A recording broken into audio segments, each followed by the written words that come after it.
Shalom, selamat pagi saudara-saudara, kita berjumpa lagi dalam program Renungan Harian Toraya edisi Jumat 5 Juli 2024.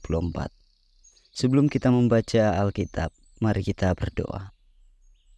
Terpuji Engkau Tuhan, Allah pemilik kehidupan kami.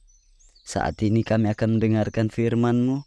Biarlah firman-Mu akan menopang kami, sehingga kami boleh melakukan setiap kebenaran Allah, tidak termakan oleh hasutan yang akan membuat kami menjadi celaka.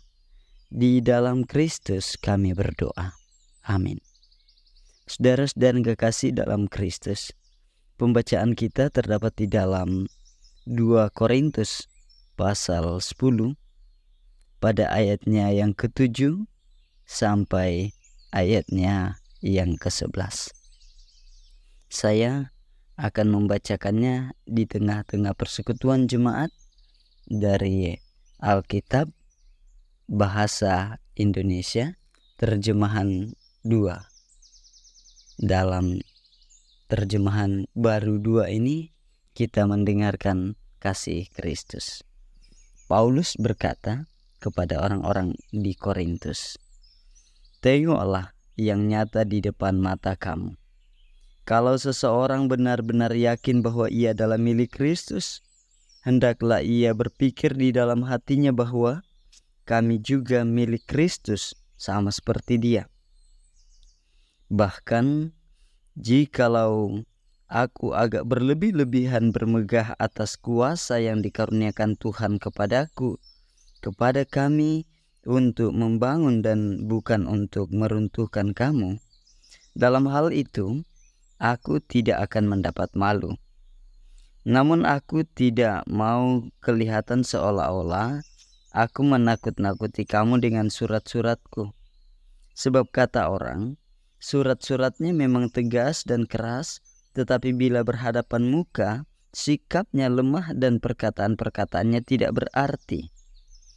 Namun hendaklah orang yang berkata demikian menginsafi bahwa tindakan kami bila berhadapan muka sama seperti perkataan kami dalam surat-surat kami bila tidak berhadapan muka."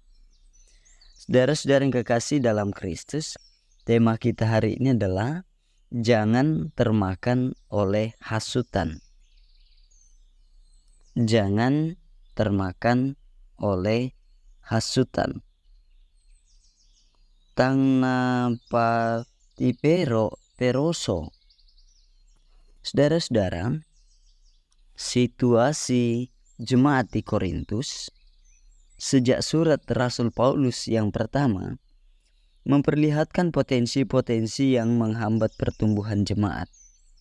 Seperti Paulus mendengar bahwa terdapat sikap atau sifat anggota jemaat yang berakibat pada munculnya bibit perpecahan atau munculnya kelompok-kelompok dalam jemaat. 1 Korintus pasal 12 nampaknya menjadi gambaran utama untuk situasi di Korintus. Salah satu sikap tersebut ditemukan di dalam pembacaan hari ini. Tampaknya Paulus mendengar bahwa ada orang atau sekelompok orang yang menghasut jemaat di Korintus. Hasutan mereka itu bertujuan untuk menjatuhkan wibawa pelayanan Paulus. Mereka mengatakan bahwa Paulus adalah orang yang tidak berintegritas. Ia tegas dalam surat-suratnya namun lemah dalam ucapannya. Tidak berarti jika bertatap muka. Lebih lanjut, para penghasut itu merasa lebih benar dibandingkan Paulus. Karena itu, Paulus menandaskan bahwa tengoklah yang nyata di depan mata. Ia ingin jemaat di Korintus tidak mempercayai para penghasut tersebut dengan melihat kesungguhan pelayanan Paulus yang telah mereka nikmati. Saudara-saudara, situasi yang dialami oleh jemaat di Korintus mungkin saja akan atau pernah kita alami. Mungkin kita pernah dihasut untuk memandang buruk para pelayan Tuhan, atau setidaknya orang-orang yang ada di sekitar kita. Melalui firman Tuhan hari ini, kita belajar bahwa jangan sampai kita termakan oleh hasutan-hasutan seperti itu. Karena hasutan-hasutan yang tidak benar hanya akan membuat kita selalu memandang buruk orang lain, lalu menutup diri untuk berelasi.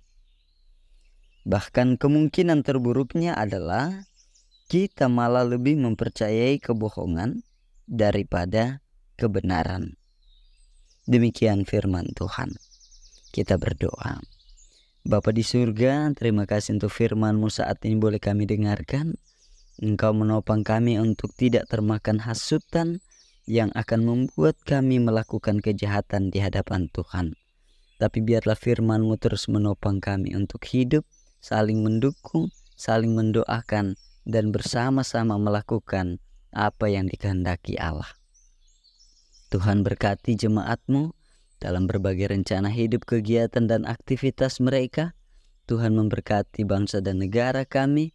Tuhan memberkati setiap orang yang hidup dalam kasih-Mu. Dalam kasih Tuhan kami Yesus Kristus, Juru Selamat kami yang hidup, kami bersama-sama berdoa. Amin. Saudara-saudara yang kekasih dalam Kristus, biarlah cinta kasih Allah yang terus menopang hidup kita, membuat kita bersama-sama hidup benar di hadapan Allah. Selamat berkarya, Tuhan memberkati. Shalom.